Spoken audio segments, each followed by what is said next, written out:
Hello everyone, we're about to go into Capricorn season, and Capricorn is actually my sun sign, as well as like everything else in my chart. I feel like 80% of my chart or something is in Capricorn. Um, and we're going to start with a flower essence affirmation. And Bach, who created the flower essences, he created 12. At the very beginning, he discovered 12, and they were all aligned with types of people. He felt like there were 12 different types of people, general things, and you were a specific type. And he could tell. Apparently, he could even tell when you just walked into the room. By how you walked, which is so interesting. And later on, some people connected that to the zodiac and actually said, these 12 archetypes fit really well with the 12 archetypes of the zodiac, which makes a lot of sense, actually. I think, so much can actually be broken down into 12 archetypes. And that doesn't mean that everything is set in stone, oh, you are this sign. This means this is your flower. It's way more nuanced than that. I mean, when you look at astrology, for example, it's your whole chart reflects so many, there are so many different placements and so many ways that the different archetypes and the signs speak to each other in your chart alone. So it's never just your sun sign. But we are moving into Capricorn. I think the moon is also in Capricorn at this very moment. And so the flower essence associated with Capricorn is Mimulus, if I'm saying that right. Mimulus. And Mimulus especially addresses fear. It's overcoming fear and bringing courage to fear. And it's interesting because this flower itself clings to waterfalls. Its root system holds on tight, grasps the wall of a waterfall, and as the water's rushing over it, and it blooms this beautiful yellow, and it's just so bravely growing in such a scary place to grow, which is really interesting. So our affirmation for Mimulus is, I accept challenges as opportunities for change. I have the courage to find new parts of myself. Each new experience affirms life. I am radiant light, responsive to the world. And you can actually call in the energy of a flower without actually, taking a tincture of it or anything. You can just think of Mimulus, you can say these affirmations, and you can call it in. So what was incredible to me about this is that I'm looking at the virtues that are also associated with each zodiac sign, according to Rudolf Steiner and according to anthroposophy. And the one for Capricorn is courage becomes redemptive power. So you start with a virtue. So the virtue is courage, which is incredible because that's straight up. I mean, here we have it with Mimulus. This is so related. I know that this is these affirmations were created by the, it's interesting though, actually, I need to look up who it was that associated the flowers with the zodiac itself. But these affirmations were created by Flower Essence Society or Flower Essence Services, and they are, so FES, and that's actually, they're anthroposophists, so they're connected to this stream. But the fact that this alone is connected to that zodiac sign is just so curious to me. So I think we can delve deeply into Capricorn today and maybe get some more insight into that. But yeah, courage. So courage alone is a virtue, and it's overcoming something, and it's not eradicating fear, but it's doing something in spite of the fear or in spite of the risk. So when you think of the Mimulus flower clinging to the waterfall, and yet it blooms there, it's not that it finds its way out of the waterfall. You know what I mean? It's it still faces that peril in a way, but it blooms even though that's where it is and that's where it's at. And it's interesting to me too, because I feel like in these moments of challenge in life, it's not about getting past the challenge, but it's actually also about in the moment of facing the challenge. Something I've been working with a lot lately is I have this sort of inner voice that casts doubt, or kind of like tells me, oh, like here are the things that could go wrong, and I'm actively just trying to override it.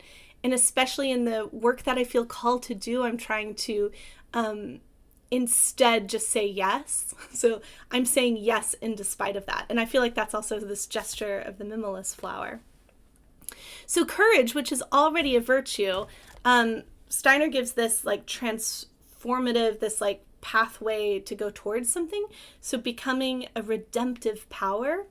And we'll talk about this a bit more with the journal prompt that I have, which is interesting because I wrote this journal prompt ahead of thinking about these themes and thinking about like how it's, you know, going to be used. So this all actually just comes together.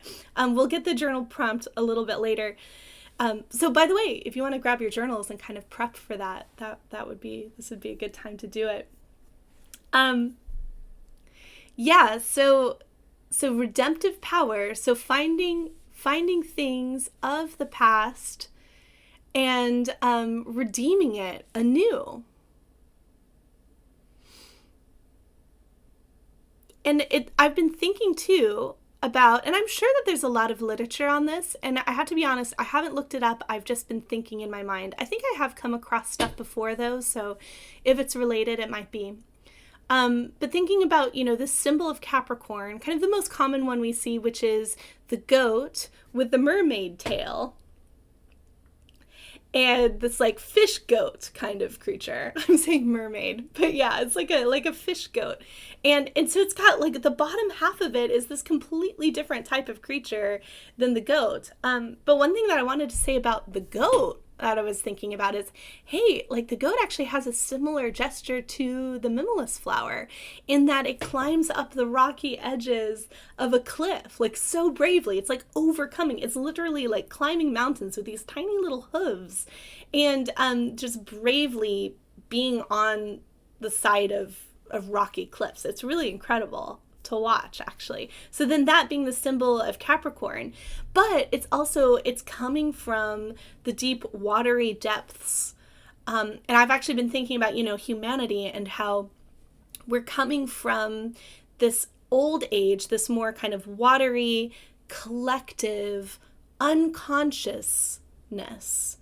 And we're now, you know, really bringing in the light of consciousness and finding our own journey individually, each of us individually coming out of. So yes, it's like we're connected to the collective, but we're also kind of treading these new paths up the mountain, you might say. So I'm seeing that in the image of the fish goat. Does it have a better name than that? I don't know. It probably does. It's probably a creature with like a name and mythology and everything. Anyway, so I found that really interesting. And this feeling of like, yeah, pulling from the depths and then redeeming it and coming up and almost like conquering something, like conquering a challenge, like climbing the mountain. So this all feels really related to me. And another thing that's interesting is that I've always related the sign of Capricorn with this idea of ambition.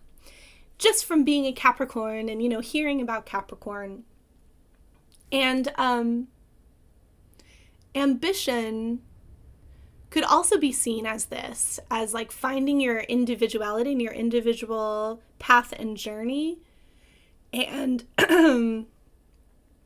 and climbing those heights and facing fears and facing challenges along the way. But what's interesting, and that would take courage. So there, you know, you have the virtue of courage there. But adding the force of heart to ambition, or maybe ambition actually changes. Maybe it actually transforms into something else. So it's not just for you. It's for a higher purpose. It's like you're climbing the heights for a higher purpose. So there's this incredible book, The Light on the Path, an essay on karma. Here it is. And I have it here. And I've just started at the very beginning of this. It's one of those things, it's this very tiny pamphlet. And I've just started here at the very beginning, and I feel like it's one of those things where you read like a sentence, and then it's going to take you a while to work through that sentence alone. But it's a list of, it's called rules. Like the first thing it says actually is, these rules are written for all disciples. And the first rule, number 1, is kill out ambition. And I kind of want to read it to you because this is really interesting. But I feel like I have to start from the very beginning because there's sort of like a little introduction before we get to the first rule. These rules are written for all disciples. Attend you to them. Before the eyes can see, they must be incapable of tears. Before the ear can hear, it must have lost its sensitiveness. Before the voice can speak in the presence of the masters, it must have lost its power to wound. Before the soul can stand in the presence of the masters, its feet must be washed in the blood of the heart. So that introduction, actually, I'm still working with that. I'm still kind of trying to learn and figure that out because there's so much there. But so far, what I've been finding with myself is this idea of those like kind of personal emotions and desires and preferences and things like that, in terms of being less sensitive or less. It's like kind of moving through, piercing through that, rather than being overtaken and overcome by those things. We're piercing through and going beyond them. So before you can stand in the presence of the masters, you must like have it's not that you've eradicated it, but like you've moved past it, you've pierced through it. And then we get to the first rule, which is kill out ambition. And it says, note, ambition is the first curse. And here we are at the start of the year with Capricorn. Ambition is the first curse, the great tempter of the man who is rising above his fellows. It is the simplest form of looking for reward. Men of intelligence and power are led away from their higher possibilities by it continually. Yet, it is a necessary teacher. Its results turn to dust and ashes in the mouth. Like death and estrangement, it shows the man at last that to work for self is to work for disappointment. But though this first rule seems so simple and easy, do not quickly pass it by. For these vices of the ordinary man pass through a subtle transformation and reappear with changed aspect in the heart of the disciple. It is easy to say, I will not be ambitious. It is not so easy to say, when the master reads my heart, he will find it clean utterly. The pure artist who works for the love of his work is sometimes more firmly planted in the right road than the occultist who fancies he has removed his interest from self, but who has in reality only enlarged the limits of experience and desire and transferred his interest to things which concern his larger span of life. The same principle applies to the other two seemingly simple rules. Linger over them and do not let yourself be easily deceived by your own heart.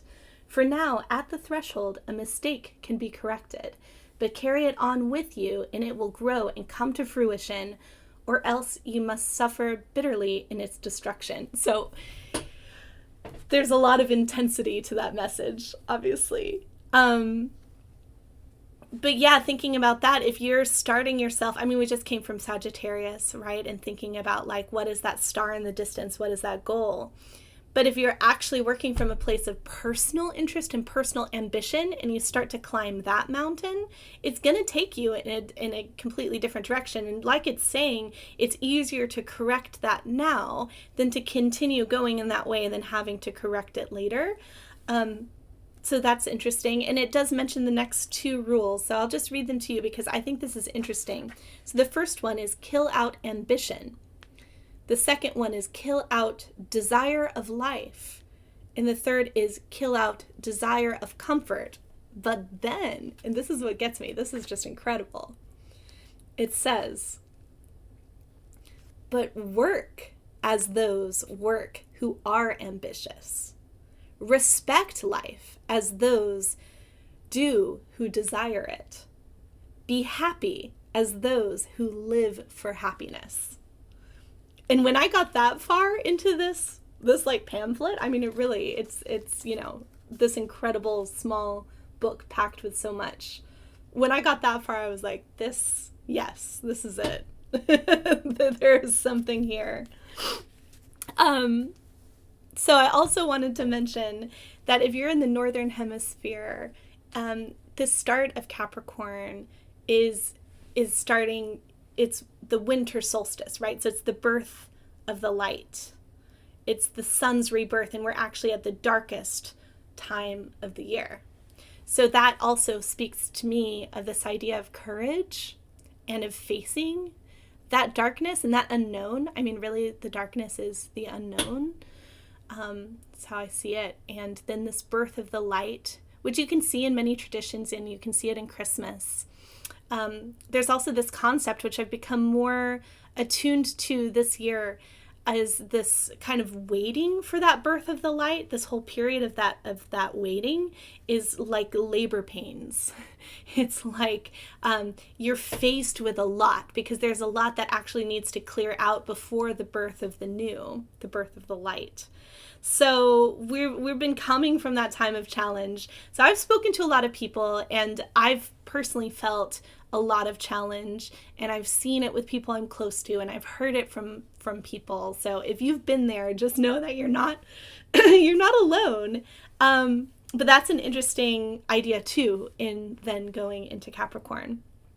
All right, so I'm going to read you this card.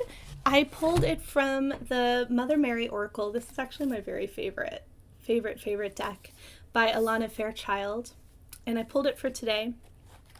And I was so blown away. It felt so fitting. It's Our Lady with the moon at her feet. Our Lady with the moon at her feet.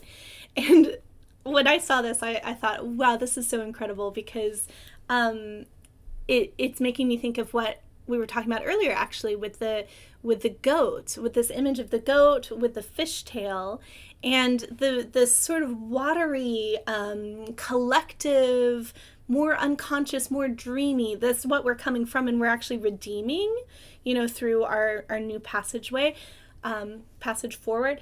But this is connected to the moon. Think of like a stage of Earth that was in this sort of moon phase. You can also think of it as, like moon karma. The moon is connected to our karma and kind of like our old karma and sort of old ways. And so the moon at her feet, the lady with the moon at her feet, which you also see the high priestess in the tarot, in the Rider-Waite-Smith deck, and in many interpretations, is this this figure, this archetype, has overcome the moon. The moon is there at her feet, but she's clothed in the sun. In the book of Revelations, the lady is clothed with the sun, with the moon at her feet. So this idea of kind of moving more into the sun, into consciousness, into light of consciousness. And this is at the darkest point, that birth of the light, right? So this light of consciousness that shines light into the unknown and into the unconscious, which is still there. And I'm not saying that that's like bad or anything, but it's just about different phases of humanity. So the lady with the moon at her feet, she's overcome the moon, clothed in the sun, and she wears a crown of 12 stars. And those stars are the zodiac, or those 12 archetypes that we were talking about. So I just thought, what an incredible card to get. So I'm going to read this to you. And this is by Alana Fairchild. And we can talk about it along the way too. So it starts with a message. I have heard your heart prayers. I have heard you calling to me silently, in suffering, wanting to let go and grow, and finding that despite all your effort, still you must endure. It is as if you are sinking when you want to rise, falling when you want to fly. I come to you now with the moon at my feet and ask you to put your trust in me. I will help you outgrow that which no longer serves, so that what you struggle to attain now, through effort, in time will come naturally to you. Have faith. What you want is possible, and I will help you get there. So even just that first message here with a card, it's incredible, because just what we were talking about being in that stage, waiting for the birth of the light, the sort of the labor pains, the needing to shed certain things, and things come up that we have to release to make way for the birth of the new. And also this year, it corresponding with the new moon. I mean, yeah, so much possibility there. But also, I forgot to mention earlier too, that the archetype, the figure of the woman, the lady with the moon at her feet, clothed in the sun with the 12 stars on her head, she's also giving birth. She's giving birth to a child, and that is the new, she's in labor pains, like again in the story. So this just seems so perfect. And this idea of like putting your trust, what does it say? I will help you outgrow that which no longer serves, which we've probably been facing, probably seeing. And yeah, have faith. There's a part where it says, oh yes, and I ask you to put your trust in me. So in facing our fears, it's putting our trust in something higher and something greater and something deeper, bigger than ourselves. Okay, so I'm going to read this oracle message to you. It says, the power of habitual consciousness is mighty indeed. Even if we know we want to change, and even if we have taken practical steps to change, the challenge of sustaining ourselves in a new way without falling back into old emotional or psychological patterns can be extremely difficult. This is especially so if what you are seeking to change has been part of your core wounding this lifetime, becoming a habit that seems impossible to break, no matter how much you may want to do so. And that feels like this idea of like redeeming the old. It's like, what are our old patterns and the old things that we cling to, and how can we in a way redeem that? And I see that as the blooming of the flower, the blooming of the mimulus flower.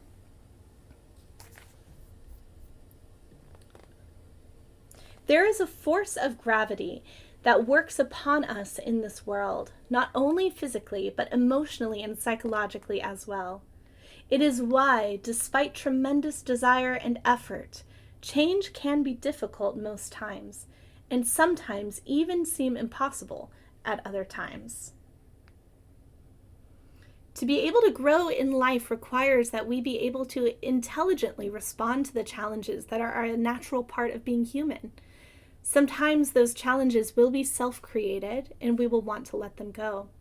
These might include coping mechanisms that aren't really helpful for us, such as addictions or shutting people out and withdrawing into the solitude of suffering, or disassociating through compulsive behaviors that undermine our self-esteem and emotional or even financial well-being. Oh, hey, and that kind of makes me think of what we were talking about with Sagittarius, with this like being prone to addiction and kind of some of these things that we might do to sort of self-medicate, self-remedy, rather than going towards that higher path. So since Capricorn comes out of Sagittarius, like all of this is related. It's a big cycle. It's a big story, What is needed...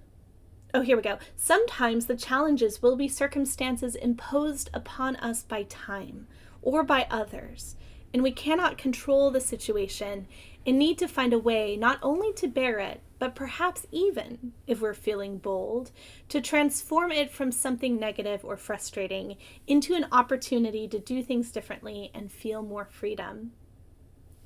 What is needed for transformation, for healthy growth, is strength, patience, and an ability to respond intelligently to life's challenges with a view to making them work for your own personal growth. However, sometimes all of this is just not enough.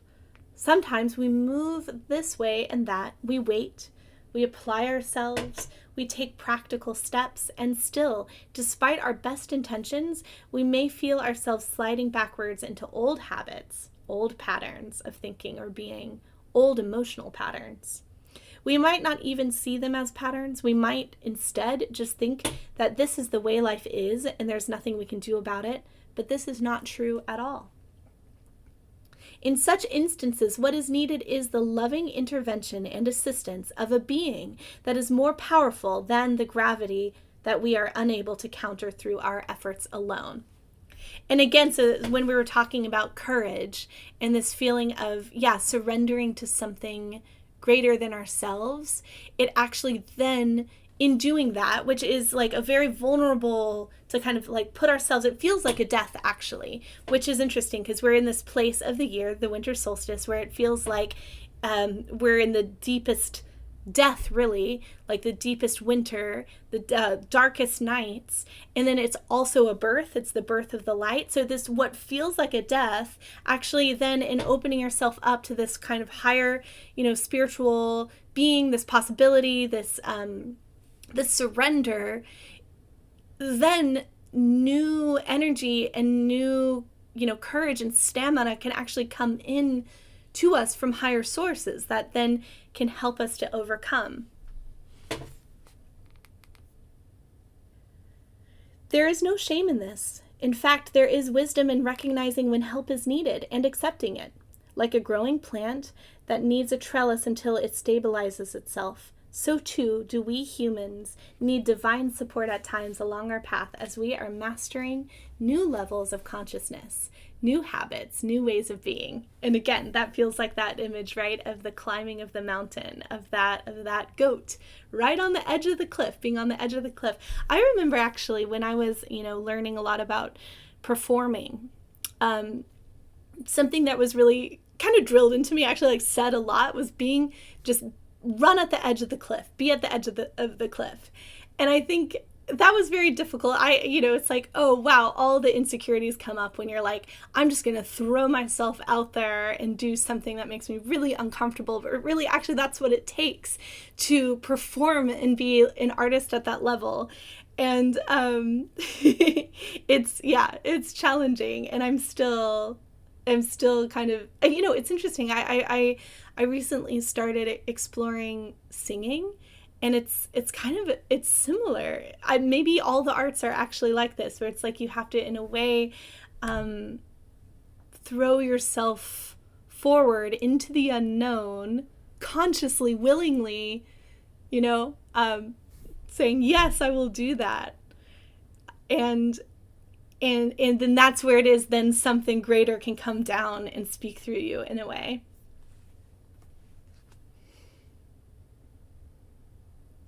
If it was easy, everyone would be living exactly as they wanted to be living without any struggle.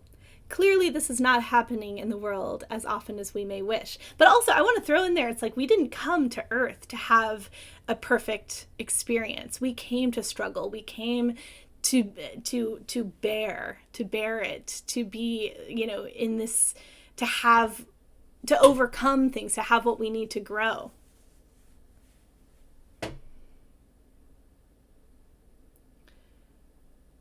The Divine Mother will help us move through our struggles if only we allow her to do so.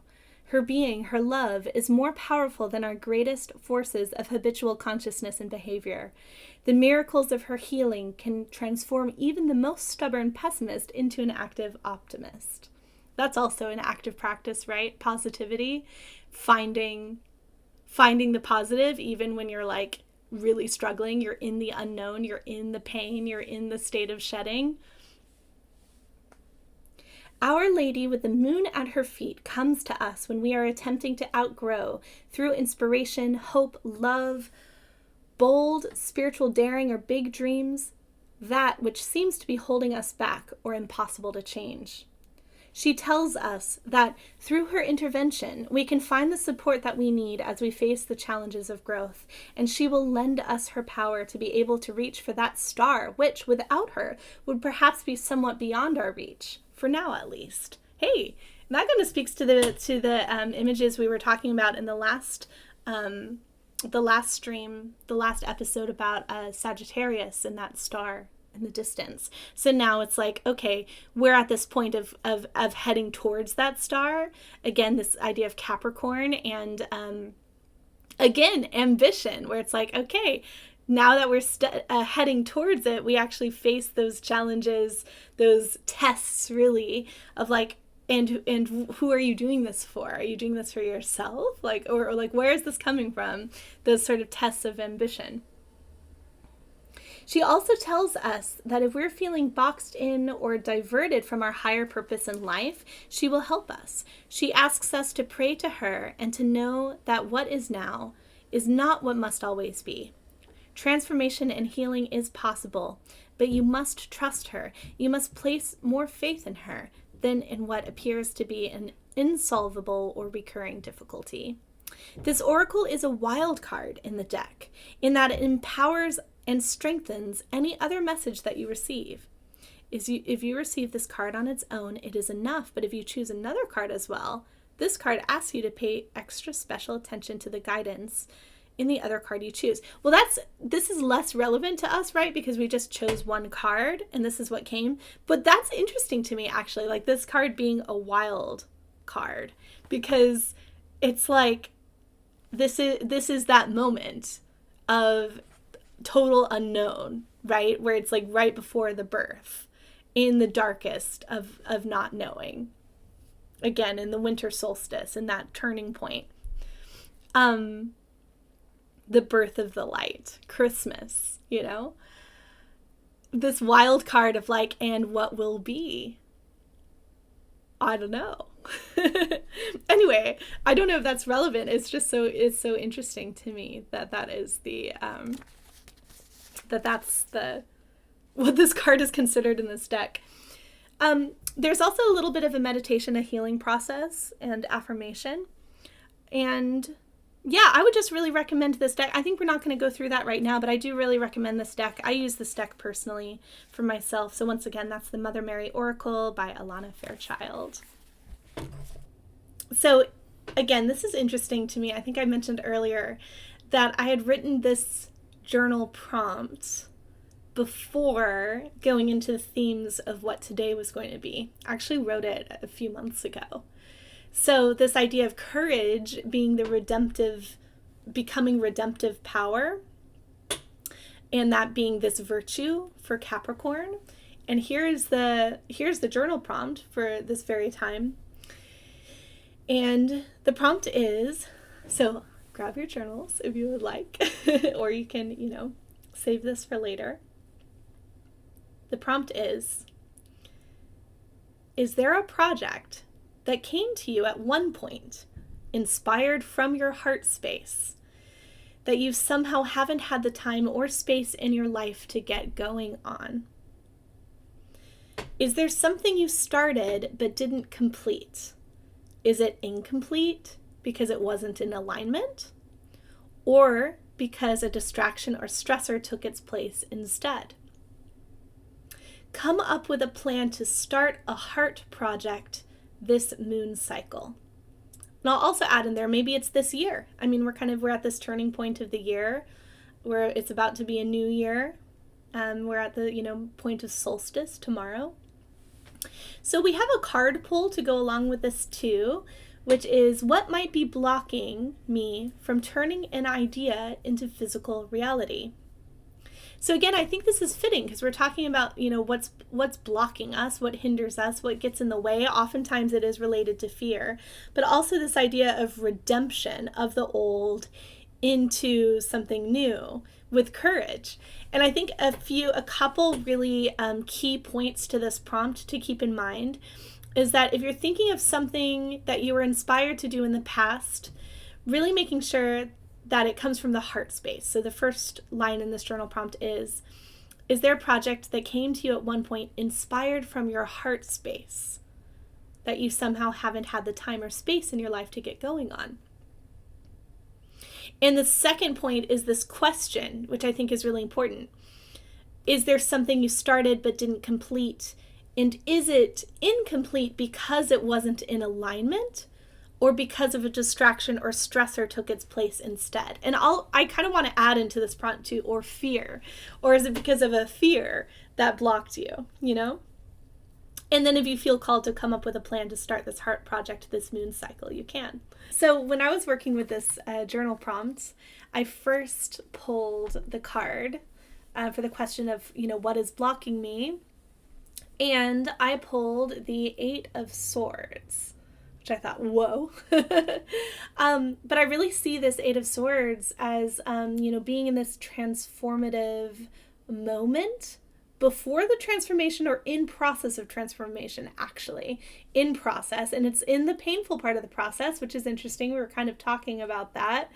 But you almost like, this is in the, Rider-Waite-Smith imagery, the classic imagery of, the figure is almost like in a cocoon, almost like ready to break out of this cocoon, is surrounded by swords, which you could also think of as like thought forms. So for me personally, I'm seeing this as like, perhaps what's blocking me from reaching the full reality of whatever it is that's coming is that I'm still in process.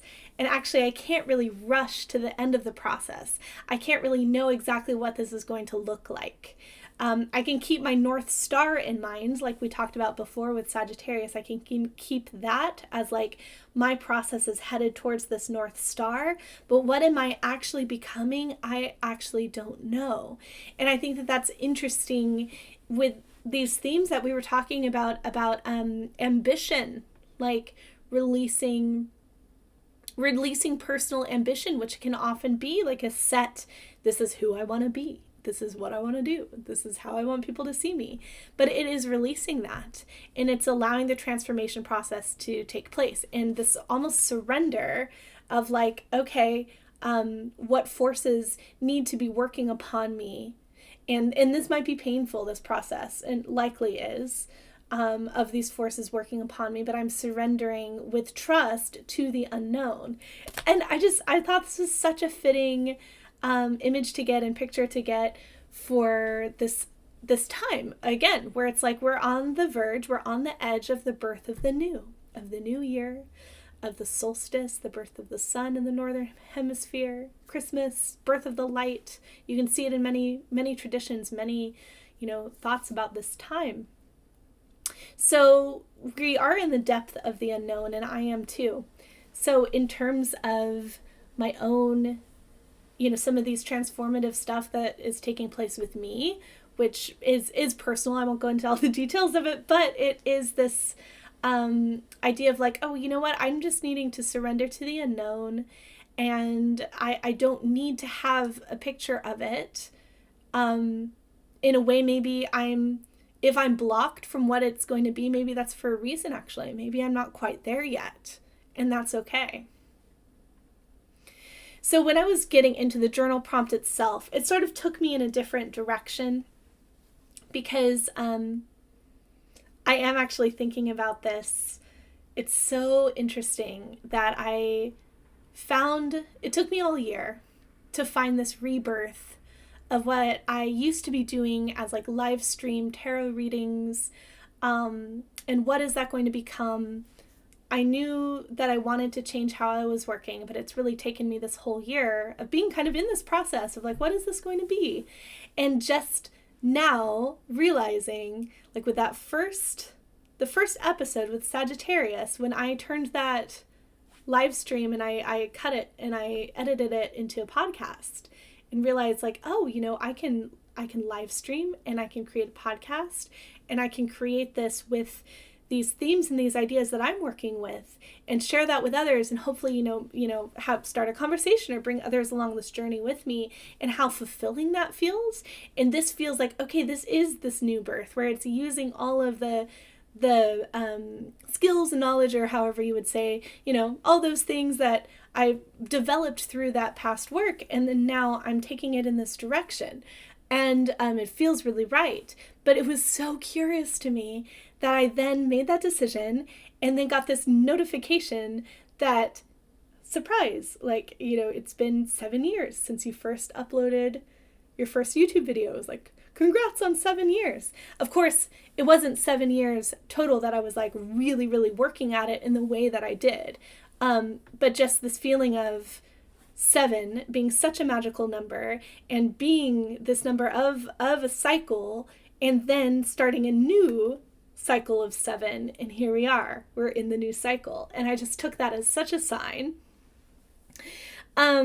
So when in coming up with a plan, it's at the end of this journal prompt, coming up with a plan to start a heart project, this moon cycle, and I also added in, of course, or this year, I was coming up with a plan for this podcast and what it was going to be like. So I hope you get a lot out of that journal prompt. I have a lot of fun writing those. And yeah, we're going to close up here with the green rose. So this is one of the 12 core heart remedies, flower essences by FES. And I took those 12. I've really been working with those 12 and thinking about those 12. The archetype of 12 is fascinating to me. But I found my own way to line them up with the 12 healers and the zodiac, which of course we started this with Mimulus and the affirmation for Mimulus, which of course has to do with courage and has to do with, facing fears, blooming on the edge of the waterfall in spite of the fears, in spite of the danger, in spite of the risks. And with green rose, this is about finding trust and letting down some of those barriers that might have happened because of previous, experiences or like things that, you put up to guard your heart. So the affirmation from green rose, if you want to call in the green rose, is Earth's verdant life becomes virtue within me. I move beyond the veil of separation and find common ground. Trust transcends fear. Serenity surpasses anxiety. My compassionate heart pulses within the life sheath of all sentient beings. Trust transcends fear. Again, it's got that idea of this beautiful surrender of like, yes, I'm open and I'm surrendering, which actually makes me think of, this, like, I move beyond the veil of separation. It's like sometimes if we feel fearful, we feel like the strong thing to do is actually to close ourselves up. But actually the close ourselves off. Actually, strength can be found in this opening up, in this kind of allowing for something higher to take hold and to put your trust in that. So I think that that's a beautiful way to end it. So yeah, thank you.